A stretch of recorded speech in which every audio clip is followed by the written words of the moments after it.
అందరికీ నమస్కారం అండి.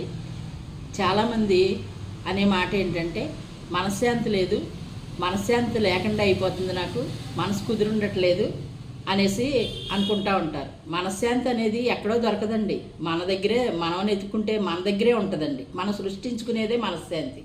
అంటే పొద్దున్నే లెగుస్తాం అనుకోండి, భగవంతుడి నామస్మరణ, మనం చక్కగా మన గార్డెన్ లాంటి పచ్చని మొక్కలు చూసుకోవటం, ఇంట్లో పిల్లలను చక్కబెట్టుకోవటం, మన పని నీట్గా చేసుకోవటం, మనం మనసును ప్రశాంతంగా పెట్టుకుంటానికి ఓ ధ్యానం లాంటిదో ఒక మంత్రం లాంటిదో కాసేపు కూర్చుని రిలాక్స్ అవ్వటం, మన మనసుని నిర్మలంగా పెట్టుకోవటానికి ఉద్రేకాలకు లోన్ అవ్వకుండా, ఎవరి గురించి ఆలోచించకుండా భగవంతుడు గురించి ఆలోచిస్తూ కాసేపు గడిపామనుకోండి, చాలా ప్రశాంతం అనేది అప్పుడే వస్తుంది.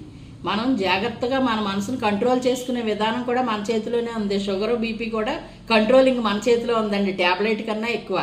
మనసు అనేది నిర్మలంగా పెట్టు.